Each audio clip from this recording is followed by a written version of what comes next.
So we're switching roles, which is a good feeling, I have to say. But we're actually talking about a sad story, really, the death of Pat Sheedy, who was, of course, the focus of a podcast series you did last year called The Gambler, which was a really, really interesting kind of character study, I suppose.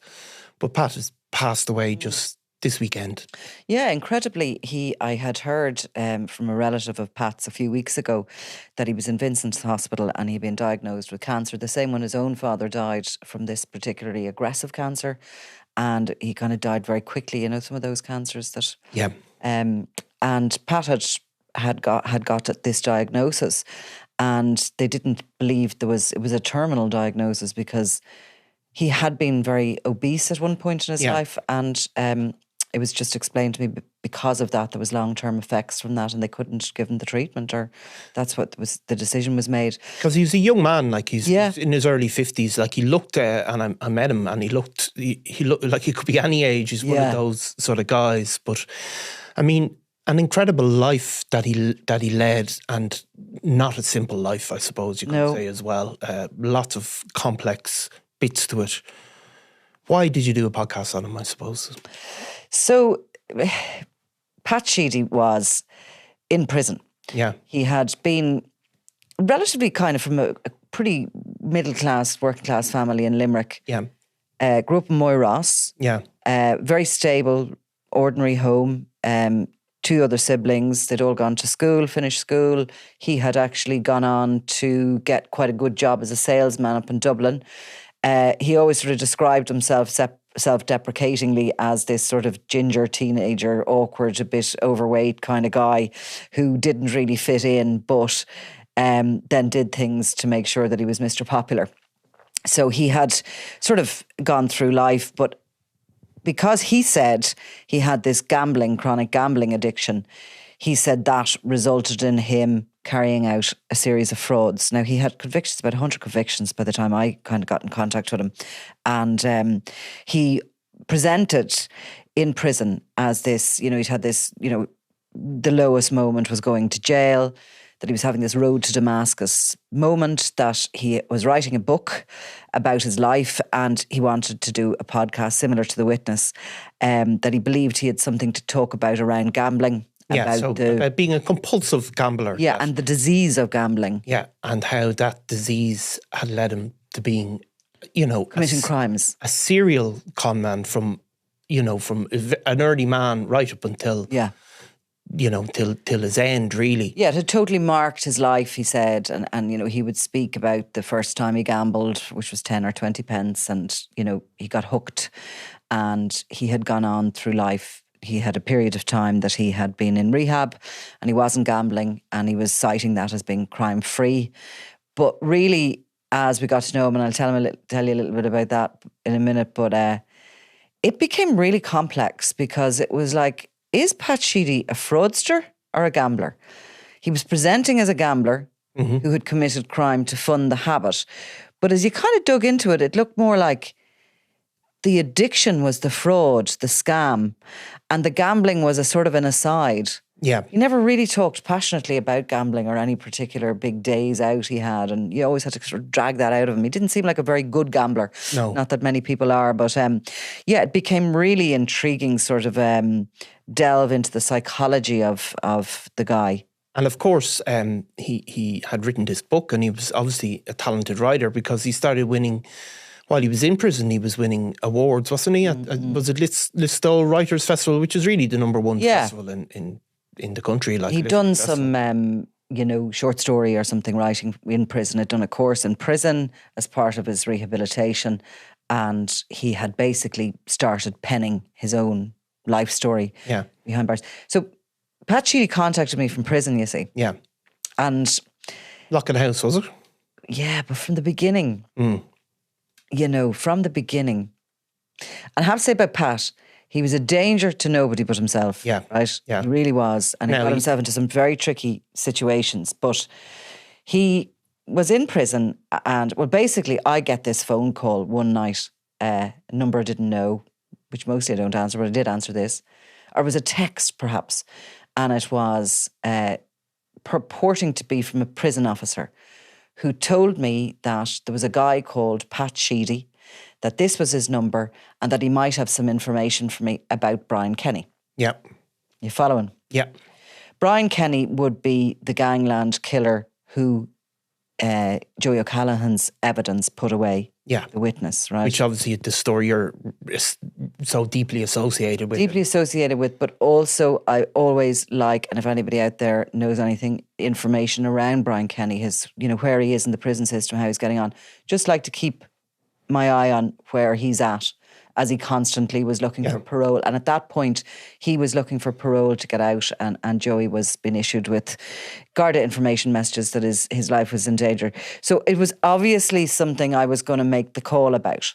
Somebody had some information for me.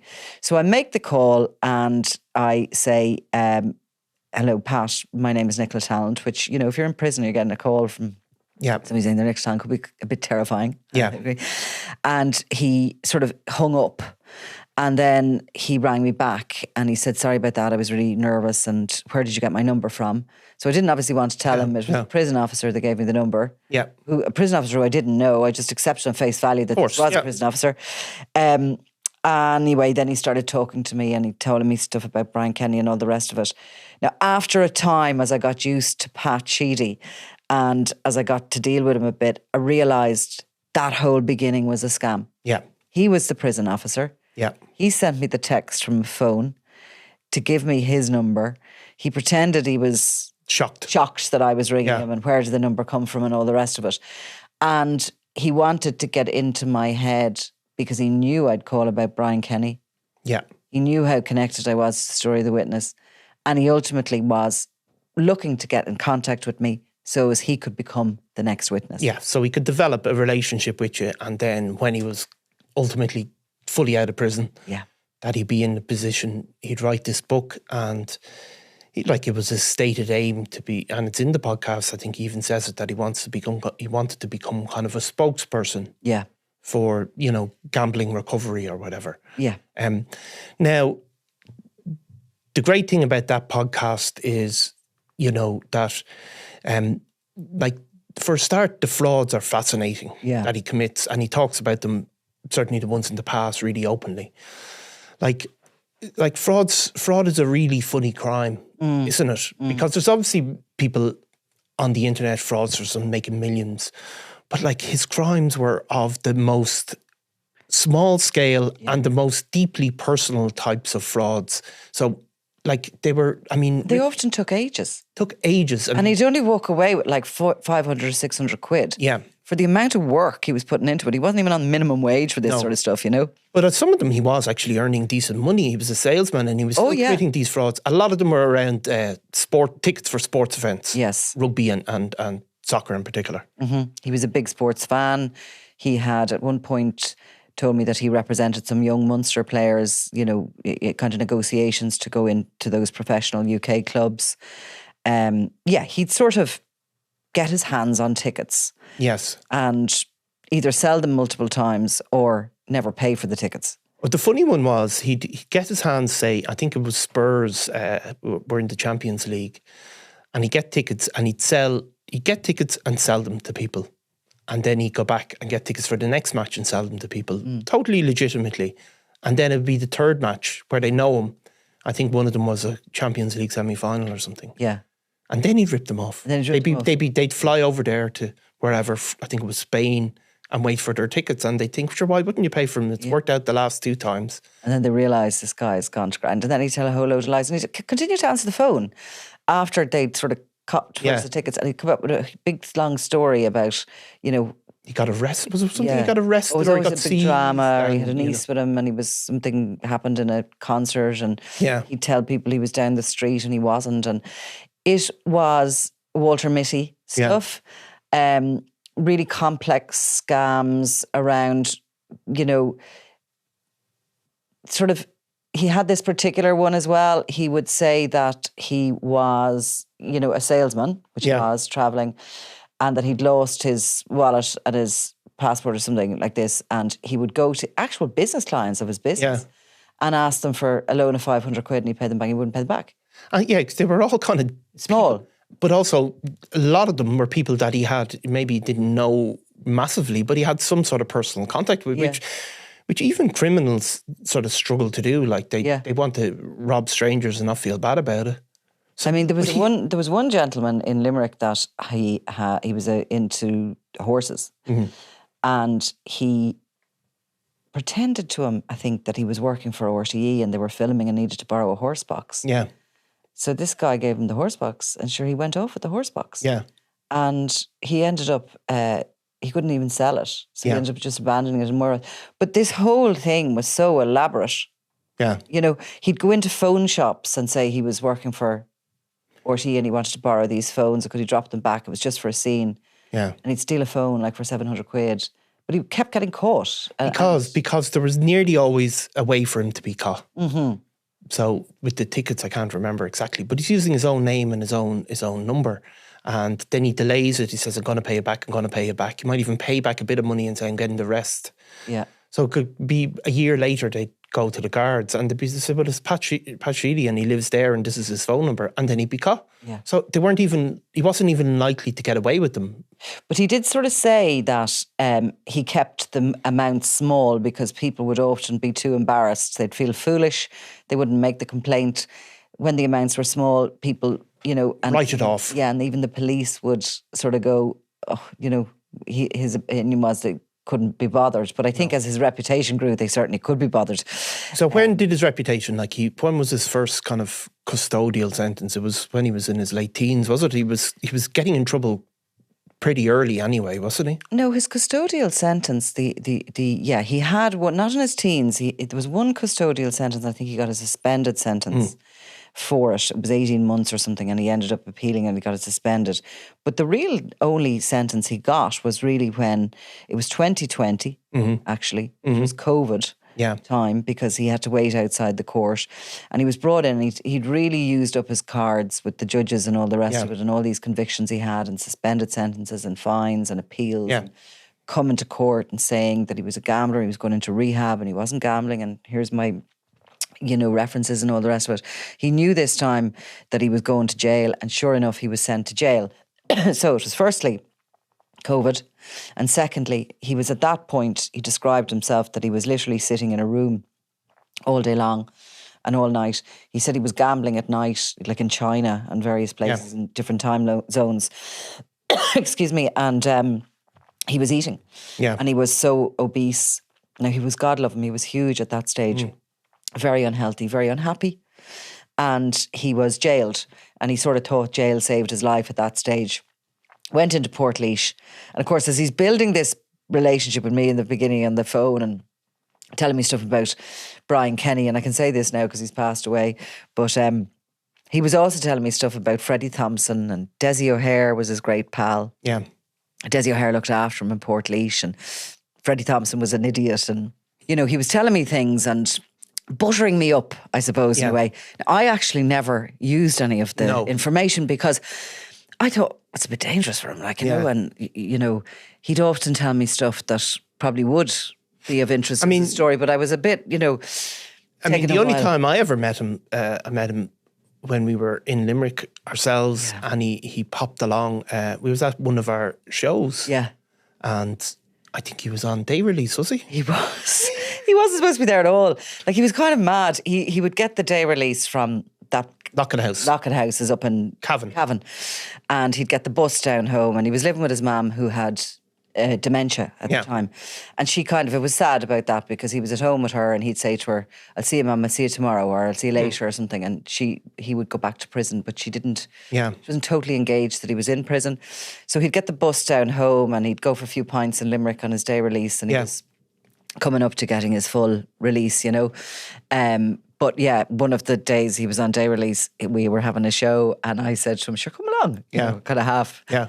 And he landed in, not only into the show, but into the changing rooms. Exactly. And he started talking to me about Lockett House, and I just presumed he was a prison guard. Yeah. Because... Well, you wouldn't have expected a jailbird to be out of the show. And he, you know, the last thing you'd look at him, would you think, would he be a jailbird? And then it's after a while, because he started telling me stuff about let's just say gangland figures or whatever, loads of them. I was going, Jesus, prison guards, you normally, they don't He's chatty. No, they don't like that. It's just going, this is... Yeah, like he was, you know. But he just talk, really, Yeah. you know, speak fast, a lot of laughing.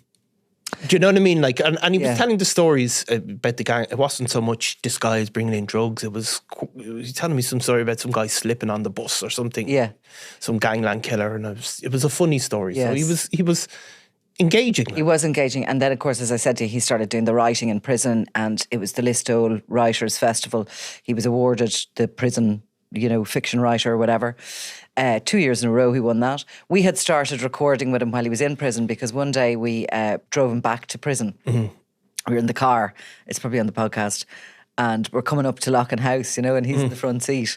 And I'm going, we leave you off here, like, down the road. He's going, no, just drive up here. And I'm going, Jesus, I better get down here. Can you imagine some fella getting out of a car, Nicola Tallant dropping him off at Loughlin House? Tends not to be a good look. No. So when he came out, right? Yeah. So this is where I suppose the story gets complex, because you've got to know him and you've got to hear his background and how he ended up in prison. And he has stated, and you can hear it in the podcast, I'm coming out now. Yeah. A different person than has gone in. Yeah. Right? Yeah. A totally different person with this aim to write a book and help others. Which, you know, I believe, having listened to it, he is sincere about that, but there's other things going on that, whether they're conscious, whether they're unconscious, but there's other personality quirks and ways of being and behaviours. I don't know if he's choosing them. They're compulsions, I think. But they're coming out. Yeah. Because, you know, he's setting this course, he's publicly stated this is his course because he's written the book. But the more you're dealing with him, the more you're seeing that nothing is black or white. Nothing. And also, as we start digging down into these scams and frauds, he doesn't really want to talk about them. Yeah. And he doesn't want to talk about the victims, and he doesn't really want to deal with them. He wants to brush over them and get on and talk about the gambling. Yeah. And kind of like the way he told a story in his book was his way, and he wanted to do the same in the podcast. Yeah. But that's not the way it works, because, you know, I think at the beginning of the recordings, actually, he said to Ian, the book was the most honest thing I've ever done. And Ian says to him, no, this is going to be the most honest thing you've ever done. Yeah. And we went and dug to try and get to the bottom of these scams. You know, why would you go to so much trouble for the sake of €400, you know, and do that to that woman who you liked, who did nothing on you, wouldn't want to talk about it. Wouldn't want to talk about it.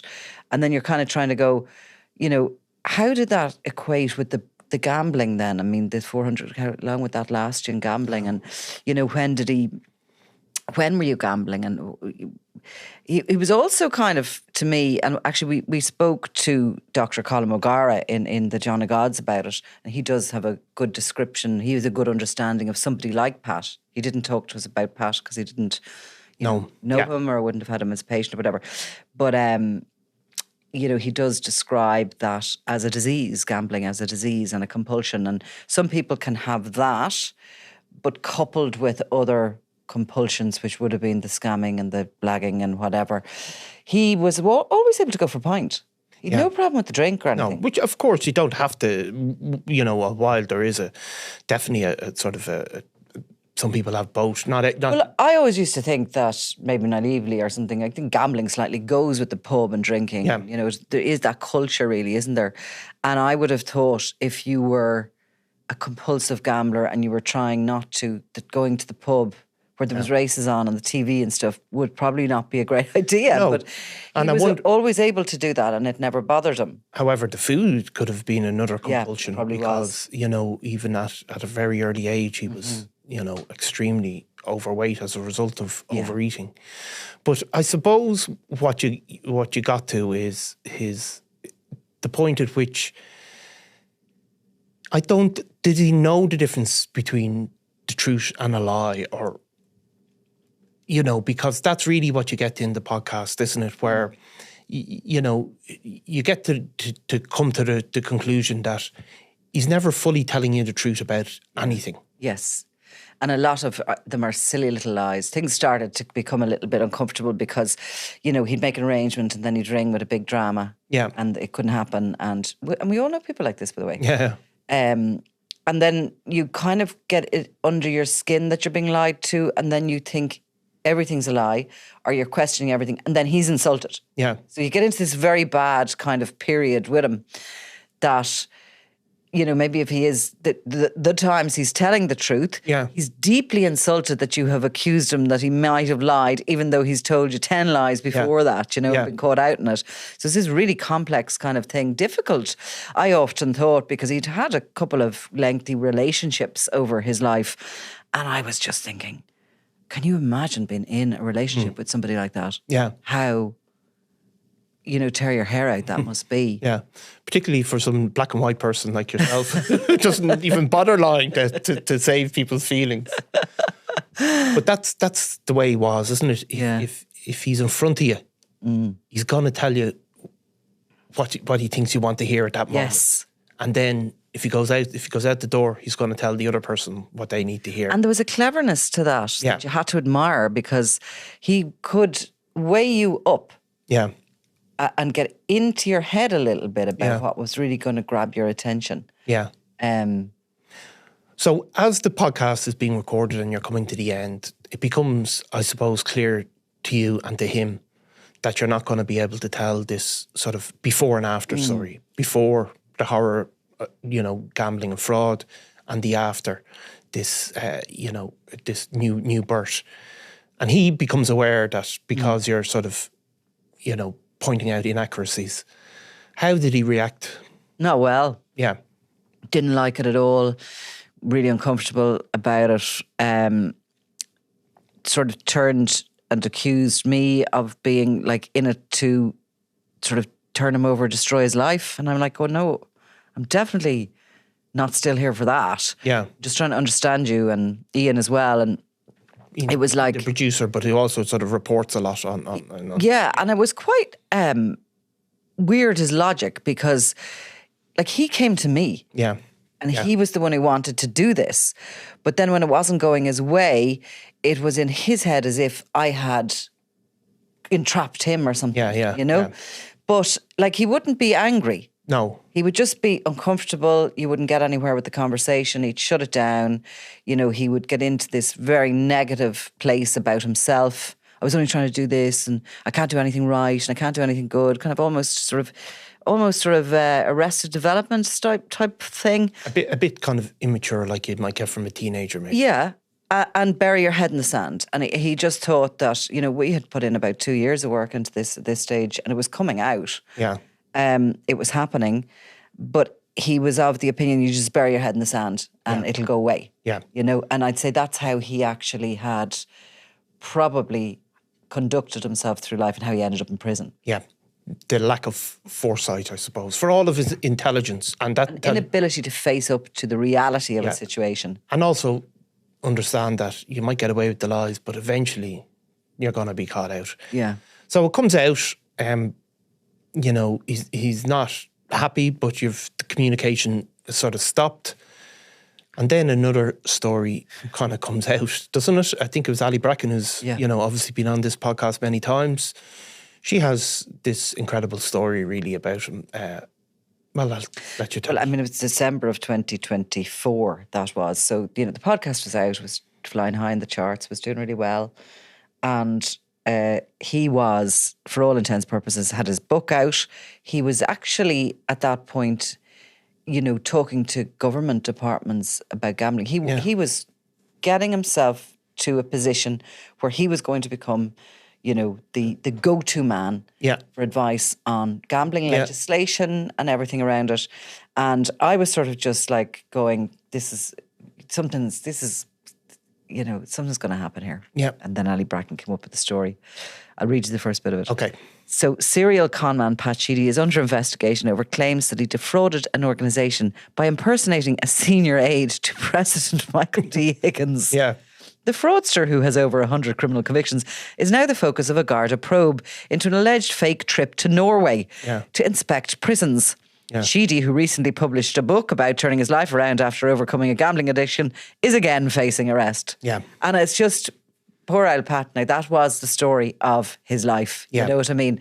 He sort of half tried to go straight, but these compulsions always dragged him back to some sort of a fraud. And you can be damn sure that was intricate, it was imaginative, and it earned him very little money, And if also, any. and also kind of, he tended to, in his frauds, be somebody a bit more important than he was in real life, didn't he? Yeah. Like he was a sports agent, wasn't he, in Yes. some of them, rather Yes. than just, or this one, he's an aide to the president rather than Yes. what he is. Always just that step up.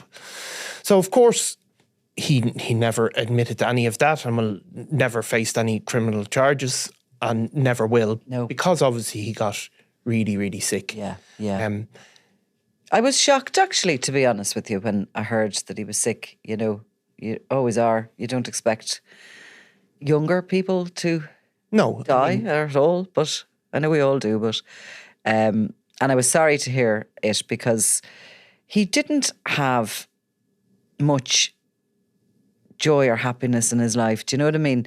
It was hard, his life, because of the way he was. Yeah. It was hard. Yeah.